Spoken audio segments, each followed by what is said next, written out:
Good morning, good afternoon, and good evening to all the investors, service providers, and corporates who have joined the call today. This is Rishi Junjunwala on behalf of IFL Capital. I welcome you all to the second quarter 2026 ISG Index call. I'd like to thank the team at ISG for their valued work on the industry and for asking us to host this call today. ISG has been hosting these index calls on the IT and business services industry for more than 20 years.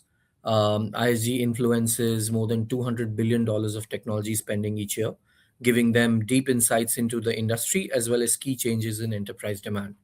So, with that, I'd like to hand over the call to Stanton Jones, Distinguished Analyst at ISG. Stanton, over to you. Thanks, Rishi, and hi, everyone, and welcome to our 95th consecutive ISG Index call. So with me today is Steve Hall, ISG Chief AI Officer, Kathy Rudy, Partner and Chief Data and Analytics Officer, Namratha Darshan, Chief Business Leader for ISG India, and Alex Bacher, ISG Distinguished Analyst and Head of Primary Research. So for those of you that may be on your first ISG Index call, some quick background. The index measures the overall health and growth of the technology industry, which includes both managed technology services and cloud-based software and infrastructure services. And we do this by tracking and analyzing annual contract value, or ACV, as a leading indicator of where revenues are likely to go in the future. So just think of ACV as bookings. So we combine that bookings data with our primary research data on enterprise buying trends, along with our on-the-ground experience advising G2000 firms on their technology and sourcing strategies to provide you with the insights that you'll see here today. But before we jump into the data, let's start off with an overall level set on the market. So Steve, over to you. Well, first of all, thanks, Stanton. And when I say it has been another quarter for the technology industry, and not just because of the data we're about to share, but if you kind of look back over the last 3 months, we've seen the largest technology IPO in history with SpaceX, continued unprecedented investment in frontier AI models, hyperscalers committing hundreds of billions of dollars to, expand AI infrastructure. At the same time, many traditional managed service providers continue to struggle with weaker valuations despite generally solid operating performance. So let's take a look at sort of the top 5 trends. First of all, the combined market is up significantly, but the growth was really market. Enterprise demand is expanding, but a meaningful portion of today's model providers, including companies like OpenAI and Anthropic, which are purchasing enormous amounts of compute capacity to train and serve their foundation models. That concentration is absolutely accelerating the hyperscaler growth. I think the biggest thing that stood out to me this quarter, though, was the new scope activity within managed services. New scope reached an all-time high of 8.2 billion, which was up 14% over the year and represented more than 75% of all managed services bookings this quarter. That's one of the clear signals in the market today. Enterprises are actively reshaping their sourcing portfolios, consolidating providers, expanding scope, and repositioning work to align with their AI strategies, modernization, and cost optimization strategies. At the same time, though, we need to be careful that some of this activity is just reflecting trading work between providers. Operating models are changing, and it could be, rather than a lot of new activity coming to market, just the shift as we look at that market. The third observation is that managed services continues to show resilience, but that demand is shifting. So if you look at traditional labor-based intensive work, ADM, software-heavy engineering, that remains under pressure, especially because of the advances in AI, while business process transformation, industry-specific services, and larger integration engagements continue to strengthen. Fourth big trend is becoming significantly clear that providers are competing in a much broader ecosystem than they were only a few years ago. GCCs, internal AI teams, software platforms, automation are all competing for work that would previously have flowed almost exclusively through traditional outsourcing providers. Namratha is going to talk about this later in the call, but that really makes the market more competitive. It creates new opportunities for providers to differentiate themselves through expertise, speed, and measurable business outcomes. And finally, really the economics of technology services are continuing to evolve. Clients are asking providers to reduce long-term operating costs while accelerating business outcomes. This is leading to deal deflation and is changing commercial models, extending deal durations, and increasing the amount of provider-funded transformations embedded within those contracts. AI is a big part of that story, but equally important is the evolution of the commercial model itself. So let's dig into the numbers. Stan, over to you. Great, thanks, Steve. So the combined market, which is the managed services segment combined with the as a service segment, reached 42.3 billion of ACV in the second quarter. That was up 43% year over year. That's the first time the combined market has crossed 40 billion in a quarter, and it was the highest growth rate we've ever recorded. On the first half of the year, the combined market ACV was 81.3 billion, up 35% from the first half of last year. And that's a big acceleration from the 18% growth that we saw at this point in 2025. But as Steve, you just mentioned, the components that make up the combined market saw pretty different quarters. As a service continued to drive most of the growth. It reached 31.5 billion in the quarter. And in the first half, it was up 53%. That's a huge acceleration from the 28% growth that we saw this time last year. And as you can see here, managed services is a different story. ACV was 10.9 billion in the quarter, up 2.7% year over year. For the first half, managed services was also up 2.7%, but that's a deceleration from the 3.9% growth in the first half of 2025. So in our view, technology demand is very much still expanding, but most of that growth is happening in infrastructure and software, while managed services remains in its traditional low single-digit growth mode. Okay, so let's kind of unpack that growth a little bit, specifically within managed services, and we'll start with ITO. So for the first half, ITO was down 6%, as you can see here, and that's the first half decline for this segment since 2022. So a big trend we've been really started flagging last quarter is around new scope activity, as Steve just mentioned. That was up 9% in the quarter and has now grown for 10 straight quarters. As a reminder, new scope here can mean work that's newly outsourced, but it can also mean existing work moving to a new provider, because that's new scope for that provider. So in our view, what we're seeing here is consolidation and share movement within the market, and Alex is going to dive deeper into that here in a bit. So we can continue to see evidence of that consolidation wave in the strength of bundled deals. As you can see here, deals where ADM and infrastructure are combined continue to be strong. That segment is up 15% in the first half. However, standalone ADM continues to be under pressure. It was down 12% in the first half, and that's the fourth consecutive year-over-year decline. So it's pretty clear at this point in our view that LLMs have found a strong product market fit in software development, and we think that's starting to impact this segment of the market, as well as in engineering, which we'll talk about next. So the net here related to ITO is that the picture is mixed. Traditional ADM is under pressure, but larger, more integrated deals that combine several areas of IT-related scope are still holding up. So as I mentioned, let's take a look at engineering next. So for the first half, engineering was down 3%. Award activity was strong, however, with 129 awards in the first half, and that was up 18% from the first half of the year. So within the segment, network, mechanical, and manufacturing engineering were all up double digits, as you can see here. However, the softness in this segment, which has been so strong for the past couple of years, was primarily due to weakness in software engineering. It was down 27% in the first half. So as I mentioned, LLMs have found a strong product market fit in coding. So anywhere where software development is a major part of the work, AI is starting to deflate some of that effort. But the key and really important point here is that effort doesn't disappear, it shifts.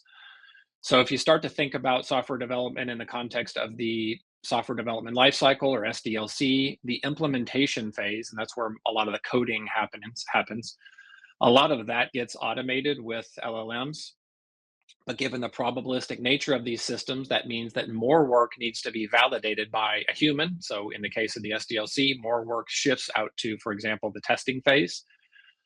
And given the unpredictable nature of token costs and the new architecture patterns LLMs introduce, it also means more time on the front end of the SDLC in phases like planning, analysis, and design.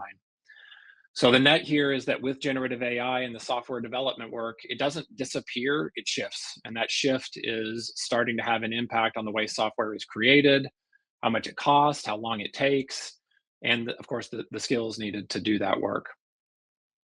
So really, when specifically looking at the engineering sector, that segment, the software heavy parts of the market are under pressure, while more physical and product and infrastructure linked engineering work continues to hold up better. Okay, let's take a look at our last service line, which is BPO. So for the first half, BPO ACV was 4.8 billion. That was up 47% from the first half of last year. That's a very strong rebound from last year. But part of that growth reflects a pretty easy comparison after a pretty weak first half of 2025. And there were also a number of BPO mega deals in the market that also skewed the result a bit. So the strength that we saw, though, in the first half in BPO was really concentrated in back office and industry-specific BPO. So back office, which includes areas like F&A, HR, and facilities, was up almost 100% in the first half. And industry-specific was up almost 30%, 35%. So the weak spot here in BPO continues to be customer experience. It was down 16% for the first half, and that's its lowest level since 2020. And that's, of course, another area where automation and AI-enabled platforms are putting pressure on labor-based work. So the net here for BPO is that labor-heavy categories remain under pressure. However, as you can see, especially in areas like the industry-specific work, regulated and complex industry verticals where industry context shapes a lot of the work continues to perform well, and we think that that's going to continue. So before I close out BPO, I think it's also important, I want to make sure and mention that if you want to dig deeper into what we see happening in BPO, we just published and released our 2026 State of BPO report. And so the links to that report will be available here in the slides, as well as on the replay of the call on YouTube. Okay, let's move to our regional update. Kathy, over to you. Thanks, Dan. As I run through the regional results, you'll see a picture of how uneven the managed service market is right now. The Americas is the main source of pressure, with managed services ACV of 5.2 billion in the second quarter, down 12% year over year. For the first half, the Americas was down 5.5%. This is the first time we've seen a decline in the first half for the region since 2019. Contract awards, mega deal ACV, and small deal band were all down for the quarter. This points to a softer demand across multiple parts of the Americas market. EMEA, however, was up. Managed services ACV was 4.7 billion in the second quarter, up 21% year over year, and the region exceeded 4.5 billion for the second quarter in a row. New scope was a big part of that story. EMEA new scope ACV was up 32%, which again points to consolidation, share movement, larger transition activity, as much as pure new outsourcing. Asia Pacific also improved, with managed services ACV above $1 billion for this first time in 6 quarters. But Asia is a smaller, more volatile market. Collectively, for the regions, the market is not moving in one direction. The strength in EMEA and improvements in Asia are offsetting real pressure in the Americas. If we now look at the managed services market from an industry perspective, it does tell a similar story. Demand is patchy rather than accelerating evenly. BFSI improved in the second quarter, with ACV up 17% year over year, and for the first half, BFSI was up 2%. This is the best first half result for the sector since 2023. As we've discussed on past calls, BFSI is one of the larger indicators of health in the services market. It had declined in the past 2 quarters, so the second quarter improvement is a positive sign, albeit a modest first half gain. The energy sector is a positive story. ACV was up 21% in the quarter and 11% for the first half, reaching the highest first half ACV we've recorded for the sector. Manufacturing moved in the other direction. ACV was down 11% in the quarter and down 8% for the first half. The pressure is tied to weakness in ITO and engineering, which fits with the software and discretionary pressure we just discussed. Industry data reinforces the regional outcomes. Service demand is still present, but it is uneven. BFSI and energy are improving, while manufacturing remains under pressure. With growth uneven by region, industry, and service line, new scope and bundled work are areas of activity. This takes us to the next question. When clients bring work to providers, what kind of deals are they signing? And now we're going to turn to Alex, and he's going to talk in more detail on how the economics of deals are changing. Thanks, Kathy. So earlier this year, we did a study that examined how organizations expected to change their provider landscapes. For the second year in a row, they indicated that they plan to consolidate scope with their largest providers and expand their use of smaller providers for niche and innovation use cases. And they're going to reduce those providers that are kind of in the mid-spend band in their organizations. This results in what we call a dumbbell-shaped market, where the providers that get squeezed out of the middle are pushed to either differentiate in more narrow areas or be consolidated out into larger players where there's more cost advantage. The data on this chart specifically looks at their motivations for both consolidation of work with large providers, namely to drive cost savings, and their motivation for expanding the use of the small providers, which is really to focus on speed, agility, and specialization. Major evidence in the market from the blowout new scope number this quarter suggests that really there is deal scope changes and consolidation moving to big providers, as often new scope indicates a change of provider in addition to the work moving around. And finally, the durations we're seeing in the market are also a good indicator of consolidation, because as Stanton mentioned earlier, durations that are long and extending longer indicate that deals are often being financially engineered to support savings over a longer period of time. Now let's look at the deal shapes that we see emerging in the market. So we've really started to see two emerging deal shapes. First one, total cost of ownership, and the second one is what we're calling internal rate of return deals. Following the long durations and the consolidation with providers, we see TCO deals really being built around a consolidated scope, long durations, and provider commitment to savings over the terms. The long-term objective here is to reduce the run rate for those scopes of work, and those deals are often structured to pull forward savings to help clients redeploy their budgets early on. The internal rate of return deals are very focused right now on the software development lifecycle, and they're motivated by accelerating outcomes and faster time to value. For example, taking a 6-month deal and doing it in 3 months, often with the help of AI. We're seeing evidence that providers that are selling these are moving at a higher velocity, and they're selling lots of smaller sequential, projects or deals that bring that value more quickly. Between these two deal shapes, we're seeing how enterprises are contracting to balance both their need to save money and accelerate their outcomes. So these deal shapes and the changes to the provider portfolios are being driven by an underlying enterprise strategic mandate for IT.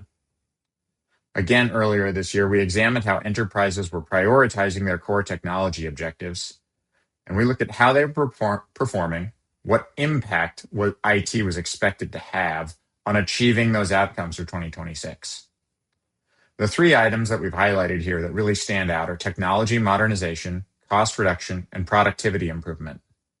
These items are both important, they tend to be underperforming, and they are the 3 areas where IT is expected to have the biggest impact. This creates pressure on providers as it's driving those outcomes that create the deal shapes and the provider portfolio motivations that we've seen so far.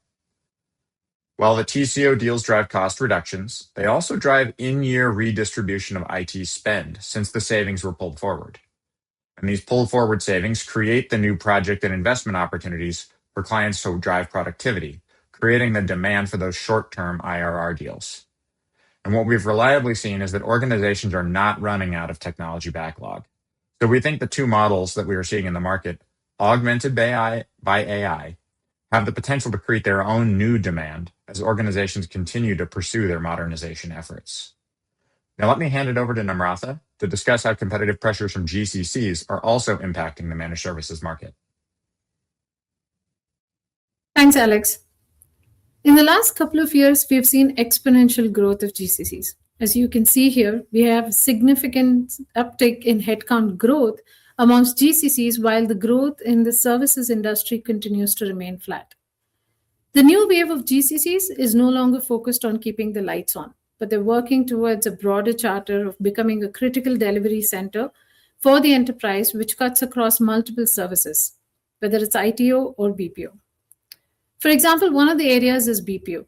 For business process functions such as finance and accounting, supply chain, procurement, front office, customer service activities, enterprises have traditionally leveraged BPO providers to manage them. However, in our State of the BPO report that we recently released, we noted that the three highlighted business functions are increasingly being managed at GCCs now. That overlaps with BPO services work. And this is likely to expand because according to our research, 90% of the firms with recent or planned GCCs expect to increase the scope of work handled by them in the coming year. In specific areas, though, GCCs continue to rely on service providers like setting up the facility, talent acquisition, and other project-based work like COE setup, solution implementations, and learning and development. But that doesn't give us the whole demand picture. As importance of AI continues to grow, GCCs will take central role in shaping enterprise AI and transformation strategy, which will add more pressure on the services market. Also, when we talk about muted services growth, while some work is landing with pure play BPO providers, we see work is also getting distributed across a broader provider ecosystem. As you can see here, BPO providers face competition from every side of the delivery ecosystem. Consulting and audit firms bring advisory depth and industry context. Vertical specialists bring industry-specific expertise, which is a growing area. IT providers and AI-first BPO firms bring host of AI capabilities, domain expertise, and delivery accelerators. Specialist data and AI firms bring analytics and AI capability, often with a much more targeted scope. Given that today enterprises can choose between external delivery, developing internal capacity, and bring their own AI-enabled internal work, the implications for service providers is very straightforward. Strong demonstration of deep domain expertise, governance, flexible commercial models, and most importantly, focus on outcomes. But despite the headwinds, our leaderboard results reflect that providers are also gaining momentum in multiple areas. On that note, moving to the leaderboard recognitions. As a reminder, providers are listed in alphabetical order, and positioning is based on annual contract values signed over the past 12 months.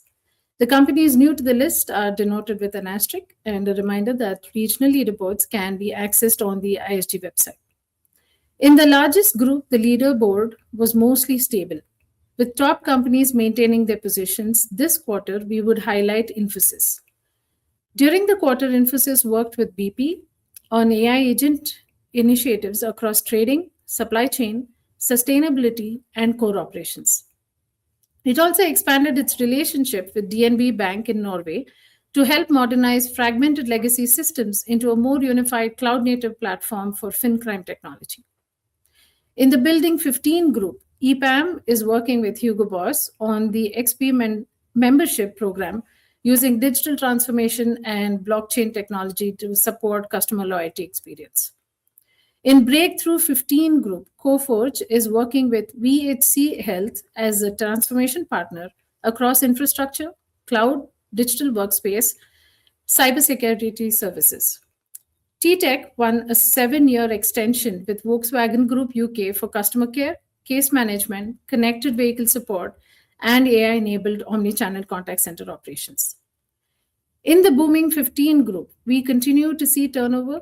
Zensar and GFT Technologies joined the leaderboard, along with B&N Referencia in FM and corporate real estate. GFT signed a long-term strategic transformation contract with Deutsche Bank, where it will support a hybrid cloud program with Google Cloud. On that note, congratulations to all the providers featured in the Managed Services Leaderboard. Now let's turn to how AI is impacting the sector. Steve, over to you. Great. Thanks a lot, Namrata. I think you and Alex did a great job setting up the story on how AI is really impacting the market right now. So this is the second quarter now that we've done our ISG AI Index. This is a quarterly assessment of really how AI is changing the technology market, as you've just heard. We've anchored the index to the launch of ChatGPT in December 2022 and track AI's impact across the same three markets we cover in the broader index: infrastructure as a service, software as a service, and managed services. It then brings the three complementary perspectives. We look at AI through an economic lens, which is revenue, profitability, market performance, and several forward-looking indicators. Then we've added an AI confidence factor, which measures how management is thinking about evolving as AI moves from innovation to enterprise adoption.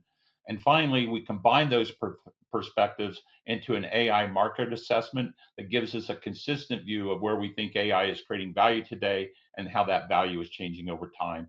So with that, let's take a look at the data.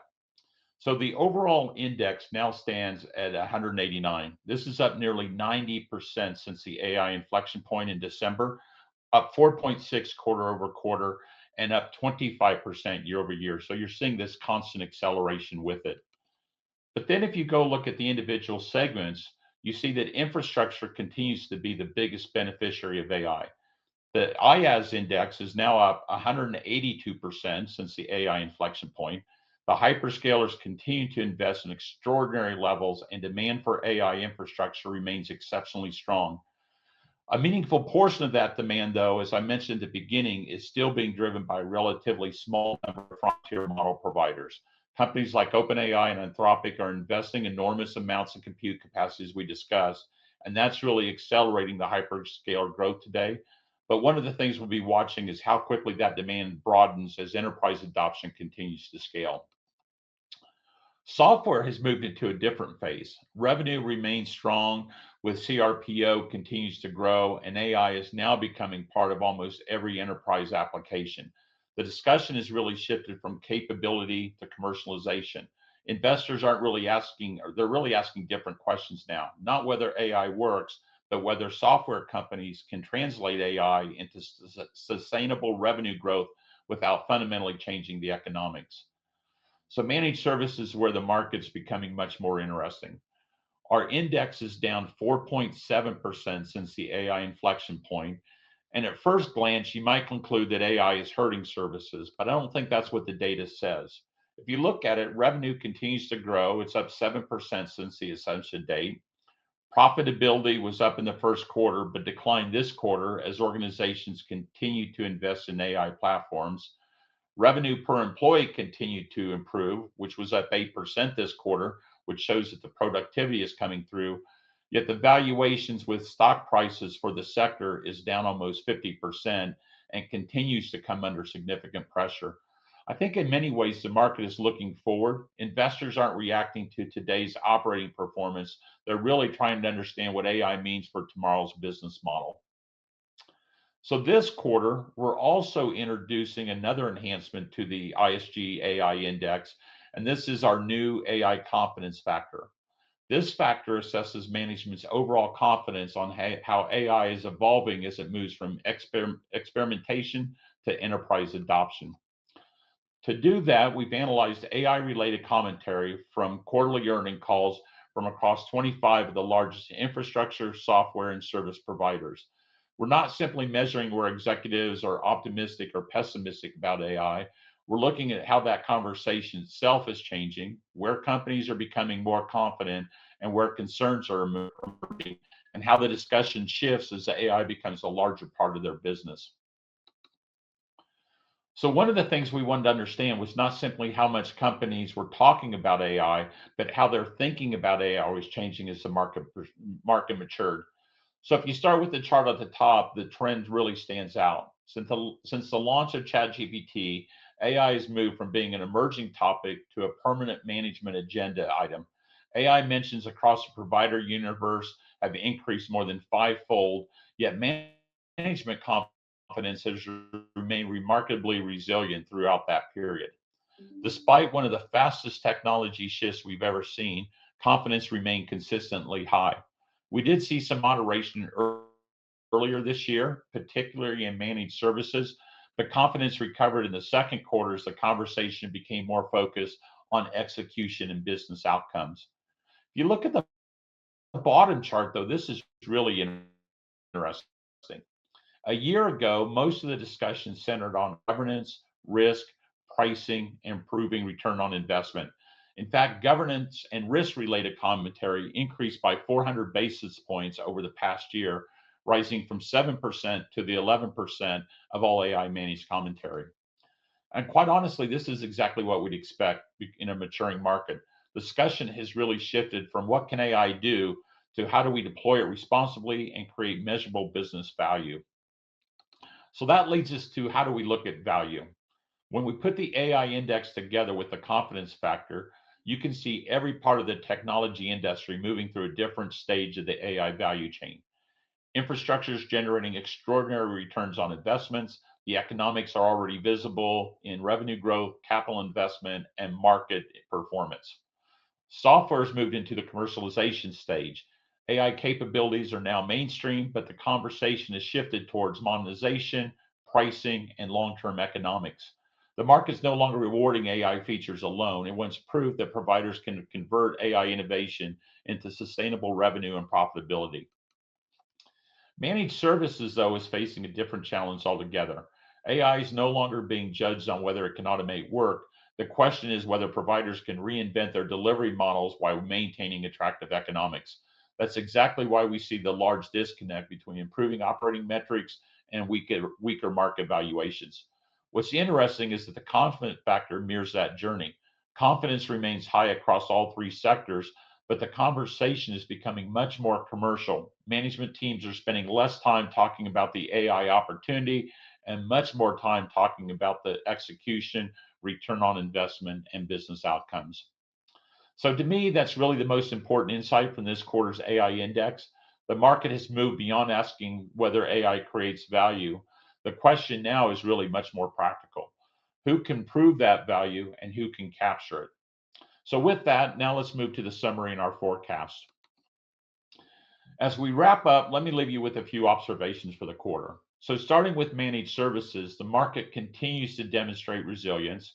First half ACV was up 2.7%, so the demand is still there, but the shape of that demand continues to evolve. The biggest signal for me still remains the new scope. We saw another record quarter, which tells us clients are still driving sourcing decisions, resetting portfolios, and moving work to support AI, modernization, and cost optimization. The market's very active, but much of that activity reflects portfolio realignment rather than broad-based expansion. The picture underneath that, though, remains mixed.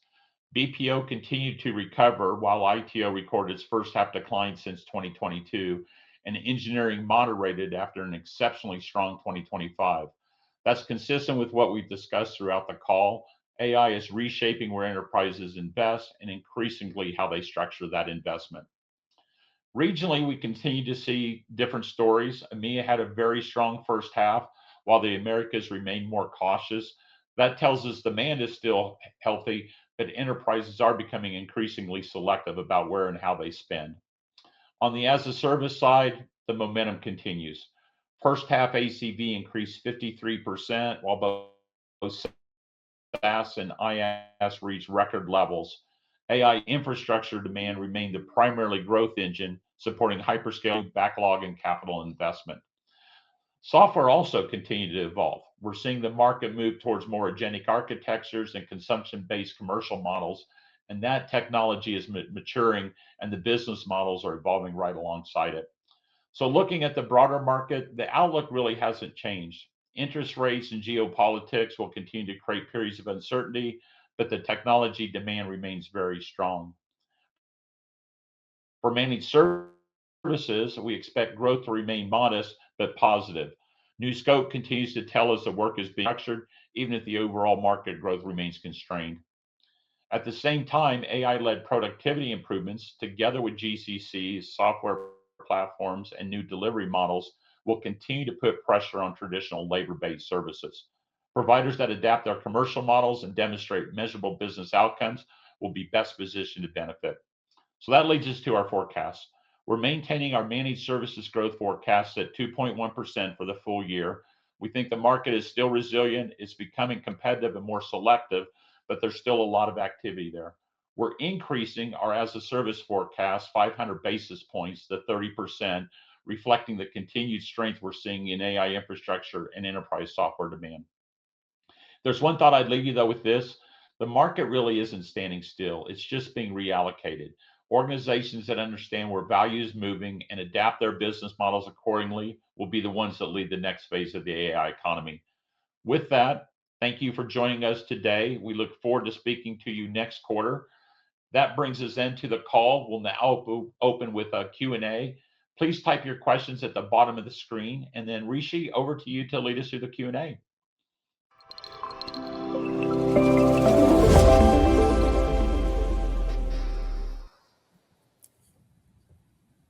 Fantastic. Thank you so much, Steve. So maybe a few questions right on the deck as well. It was quite surprising to see the kind of growth we saw in as a service market. A two-part question to that, right? So firstly, do you expect some of this strength to flow down for managed services providers as well? If not this year, then next year. And also, in your best estimate, what do you think is the percentage of revenues that these companies have already seen from a deflation perspective? Steve, do you want to take that? Yeah, I'll take that one, Rishi. So first of all, I do think we'll see a flow down of the growth from the hyperscalers, and we're already seeing that in many ways. So again, as we stated, the growth right now is really driven by just, massive spend by the model providers. What we see going on now is really rethinking data centers, rethinking their AI strategy, and a lot of front end work to really drive better tokenomics. So when you think about that work, we're seeing service providers create platforms, harnesses, new ways to route, prompts to the right engine, new solutions coming through. I think the more you see on the SaaS side, you'll see that flow down more through the service provider side as well. And quite frankly, you still have all the management issues and operating issues of managing these large cloud environments, which will continue to expand as we go forward.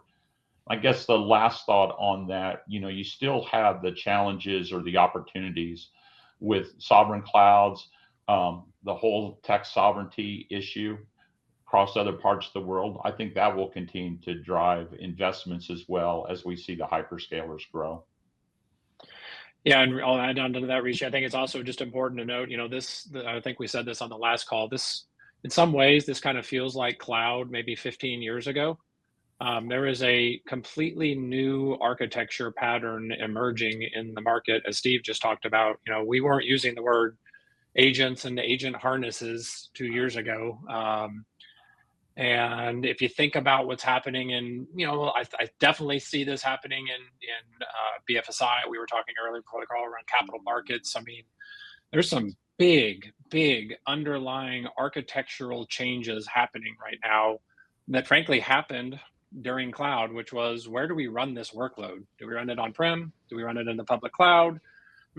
Do we run it in both? How do we keep track of it? How much does it cost? How do we secure it? I mean, that same pattern is happening right now. I still think we're very, very early into that. So that kind of pattern, even though the technology, for example, the frontier models, is progressing really, really fast. I mean, the whole system architecture and governance around that is way behind, and maybe not behind, it hasn't been really developed yet. That to me means systems integration and type work, that as providers get their sea legs around how this all comes together and start to develop those patterns specific to an industry, that is going to represent a lot of new opportunity. But as we talked about, there's also that AI, the AI itself, those agentic patterns also compressing the work itself. So there's multiple things changing at once right now. Great. And another follow up on that, right? So you talked about decision making in terms of what to spend, where to spend. Probably link question would be GCC growth, right? So is there a question with the enterprise whether they need to keep it within their own GCC versus try and outsource? We have seen tremendous growth in GCCs for the past few years. Some questions or debates have started to come up, suggesting growth there also can potentially slow down. You discussed some of it in the presentation, but what are your thoughts around that? Namratha, you want to take that? Yeah, I think Rishi, at this stage, for the last couple of years, like I mentioned, we've seen an exponential growth, and that seems to be, compared to all the previous waves, I don't think we have seen this kind of an unprecedented growth, which seems to be continuing because practically every week we are adding at least 2 to 3 GCCs here. The focus, I think, is a large part of it is more on the, how do we control our IP? How do we control our data? And that focus is continuing and very strongly continuing, because we spoke about even the hiring. In fact, one of the key things is that the skill sets that they are hiring is also focused on product engineering, AI, and data specialist skills. So that is going to be the focus. We will have the controllership is something that is going to be very, very close to the GCCs, and that is what is driving the growth of the GCCs. And more and more the IT services engagements are really on either setting up the GCCs or just to kind of help them with some of the staff projects or some amount of learning and development. And that trend seems to be going strongly. And we hear that even from the provider community, as well as even from the GCCs from the standpoint of how they're taking it forward. Yeah, and Rishi, I don't know if you saw this or not, but I mean, Namratha just mentioned 2 or 3 announcements every day, it seems like. So if you saw yesterday, Nestle and Genpact announced a new GCC in Hyderabad. So I think so we actually just finished a number of primary research interviews with GCC leaders, both at the GCC and corporate leaders. I would say, to me, the biggest change that's happened over the past year is a sense that, not for all companies, but for companies that are pretty mature on this path, less about thinking of it as a GCC. In fact, many of them don't call it a GCC inside of their own company. It's just company name India, company name Poland, company name Philippines, wherever it is. So it's an extension of HQ.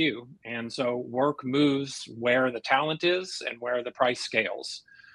That to me is a big change from where we were a couple of years ago when it was like, well, we got to have a GCC. I'm not saying companies aren't still doing that. Of course, there's still a lot of FOMO out in the market, but there definitely has been a change over the past year towards now this movement towards moving the work to where the talent is and where the price will scale. And whether you want to call it a GCC or not, it doesn't really matter. And that's all levels of types of work being moved, especially in areas like data and analytics, product engineering, et cetera. So that to me is the biggest shift that's happened over the past year.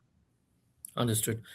The one thing that has been debated a lot over the past few months in this part of the world is some of the mega M&A that has been announced by Indian IT companies, which is unique because historically they've not been known to do such large M&As, and so there's a question mark whether is that coming because growth is becoming a challenge.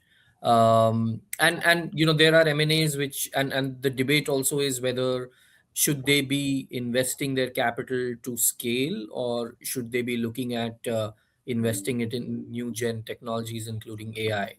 What are your thoughts on some of these? I know you had written about Persistent Nagaro as well, but would love to understand whether what are your views from that side of the world? Sure, Alex, do you want to take that? Sure. I think this is an extension of the same trend that is pushing clients to consolidate work with fewer providers, is that being one of the fewer providers requires being able to consolidate more work.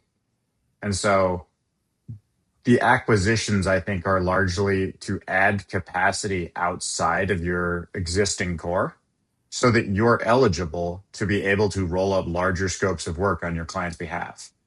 And clients are very clear that they would like providers not to be building out undifferentiated capacity at kind of a mid-scale. They are looking for, specialization and the ability to get the whole thing to drive cost leverage across a larger scope of work. And so I'd say the M&A is largely in service of that.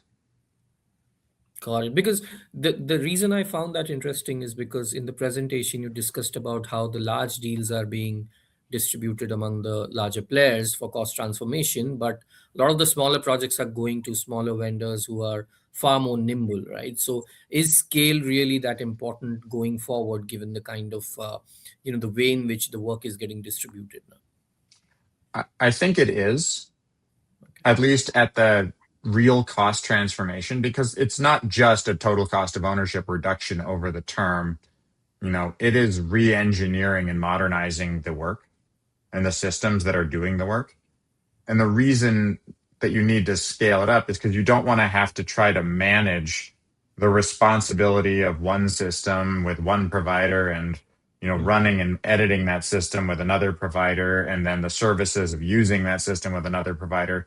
They're trying to consolidate it to reduce that kind of authority versus responsibility mismatch that happens when you have too many providers in your ecosystem, to give a provider the ability to run and change and modernize that system over the term. Got it. Yeah, and I think Fantastic. Rishi, I'm sorry, go ahead. Go ahead, Rishi. No, sorry. If you're completing the answer, then go ahead. Otherwise, I'll wrap up. Now, I was just going to say, I think obviously the persistent Nagaro and Capgemini, WNS we talked about last time, the big ones are super interesting. You're right. It doesn't happen very often. In fact, that's how I led off what I wrote about that. It doesn't happen every day. You see $1 billion acquisition in services. So 100% agree with Alex on that. That I think also looking at some of the smaller ones. So for example, Cognizant and Estrella or EXL and iMerit, a lot of that focus, or what Accenture did recently, a lot of that all focused on, what are the two areas that are growing fastest in the IT budget? It's AI and cyber. So that's where that acquisition activity is happening in order to capture where that spending is happening. You mentioned nimble, getting access to, faster, ability to execute faster for more of those IRR deals. So I think the large deal activity will be, here and there, but I think it's the smaller cyber and AI work we're going to continue to see a lot of roll up happening in that space. That's where the dollars are. Got it. Fantastic. You'll continue to see that, Rishi, in engineering as well, which was a lot of the persistent strategy as they look through that. I mean, engineering was down, I think we said 3% this quarter, but that's off really record highs. Mm-hmm. And engineering spend has just really accelerated if you look at the sort of the last 3-year pattern. That's going to continue even with AI as a big part of the market. So again, getting capabilities and specialties, capacity, as Alex mentioned, are all important to that transition. Understood. The market will bear it too, because there are more deals of larger size in the market now than there were 10 years ago by a pretty large factor. Got it. Thank you for the opportunity, and let's open the floor for other people to ask questions. Fantastic. Thank you very much, Rishi. Great to see you. Okay, so let's hit some of the questions. So Kathy, I'm going to come to you first. We've got a number of questions coming in around the impact, just kind of rolling these up, basically AI impact on pricing, specifically in managed services, not software or infrastructure. Sure. If you think about the impact of AI on managed services pricing, what we're really seeing happening is deal acceleration in the out years being faster than ever. So if you think about it, we always had, deals 3 to 5 years, and you would expect a price reduction in each one of those years. And what we're seeing now is larger price reductions year on year than we've ever seen. We did a recent study, and I'll just use one example. In procurement, we would normally see a reduction of about 25%. We're now seeing it closer to 40%. And we're looking at that and saying, can we attribute all of this to AI? Maybe, but there could be other variables at play. We know that clients are buying based on the fact that they think that they're going to get really bigger reductions because of AI, and service providers are delivering on that.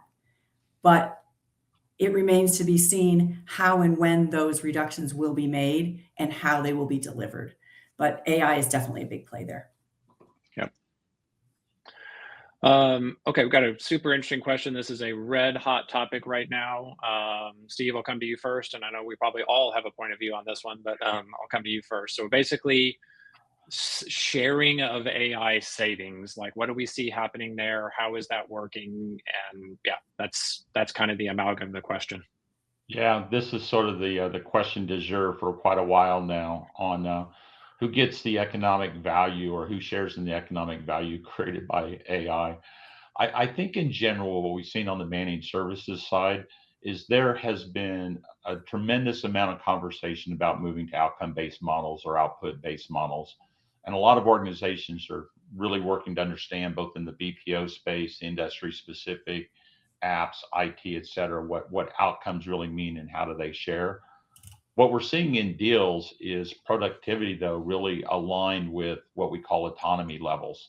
So we've got what we call autonomy level pricing that really aligns the level of autonomy within an organization, whether it's regulatory, whether it's cultural, whatever those changes say, how much do they want people involved in those decisions versus agents being aligned with that.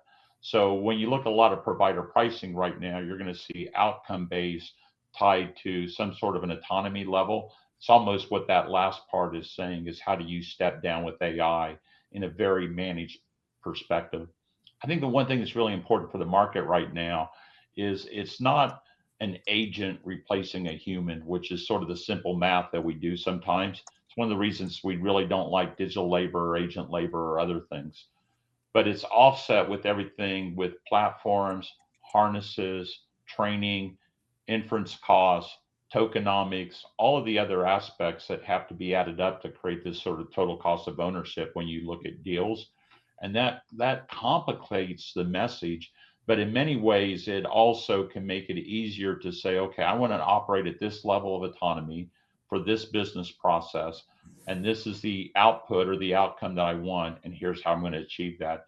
And those types of deals are becoming more and more pushed throughout the market. Okay. Alex, I've got a question for you. It's basically around AI use cases getting into, or what's getting in the way of AI use cases getting into production. Yeah, thanks, Dan. I think there's two main factors here that we've been seeing a lot and talking about a lot. The first is kind of what I'm calling the validation bottleneck, which is really when organizations deploy AI to try to solve a process, automate a process, there's a need to validate it. We've called this the human in the loop part, and to make sure that the AI is producing an acceptable and accurate result. And I think as many people, many of you probably have experienced, that takes more work than you thought it would. And so what happens is you try to automate use cases, especially where there's talent constraints or where expertise is a bottleneck in your organization. And then the validation work piles on top to the existing experts and slows work down even further. So it can be very difficult to manage where automation creates more backlog for validation and QA versus where automation can bypass a kind of human bottleneck to create more capacity. And I think that is partly informing how organizations are selecting use cases now and thinking about where the capacity you're creating is not going to pile on top of an existing scarce resource. The other half of it, though, and I think we've seen more discussion in the news recently on this, is that the token model is also kind of problematic for getting things into production. The thing I point out about it a lot is that there's no time component to a token, but there is a time component to savings and the kind of ROI metrics. Every measure of financial return is predicated on the amount of time it takes for the return to happen. And you don't really know when a token, how much time a token saves until you actually deploy the whole use case and run it and empirically measure what it delivers back to you. And that can be a big hurdle for organizations because you try the pilots, you get things into production. Only then do you find out if it's really worth it. And not every use case out there actually benefits much from acceleration. The example I give about this is It may be possible to cook dinner by 8:00 a.m., but no one benefits from that. So you have to kind of build your use cases, continuing that metaphor, to get your meal prep done by 8 a.m., but still have to cook the dinner at dinner time. And I think there are problems in the token model that make it difficult to predict the time value that you're going to get back. You know what, Alex, there's one element that I think you could add to all of that. You can cook your dinner by 8 a.m., but you need to have all the ingredients. And I think a lot of what is causing the deceleration is the access to data and clean data. And it really is tanking a ton of use cases when all of a sudden you get into it and you find out you don't have the ingredients, you don't have the data, or it's not the right ingredients. So I think that's another thing that we should be thinking about. Absolutely. Good analogy. I like that. Okay, I think we got time for one more question. So Steve, I'm going to ask you to close it out. So we've got a question around kind of we talked about at the beginning, the difference. We're tracking bookings here, not revenue, but obviously we're tracking revenue as well, and sort of the potential disconnect there. Revenue staying relatively resilient, but bookings have been declining. So is that a timing issue, or is that a slowdown issue? Yeah, we've looked at this quite a bit, Stanton, as you and I have talked, and others. I think the bookings have moderated a little bit as we talked through, but I wouldn't describe that really as the market weakening or anything. I think one of the key findings, again, going back to what we reported out, is really the new scope and the new scope increasing. Market was down a little bit in ITO, up in BPO. We saw some good signs there. But that new services piece being up so high, 14%, was really, really strong. That just tells us that there's still a lot of activity there. I think you'll see the bookings catch up with revenue. I think on the profitability side, we still are in this investment phase where we've got to build platforms, harnesses, other things as the business models change. But I think we'll continue to see bookings continue to evolve. Right now, it's just a bit of timing on the revenue side. Okay. Thanks, Steve. Okay, we are just about at time, so we're going to go ahead and close out the call. Rishi, as always, a huge thanks to you and your team for hosting the call today. As a reminder, you can access a copy of the slides that we just showed you, and that will include the regional leaderboards, which you didn't get a chance to see today, as well as I mentioned, a link to the State of BPO report. That'll be available as a link in the report as well. So thanks again for spending an hour with us, and we will see you on the Q3 Index call on October 8th. Thanks. Correct.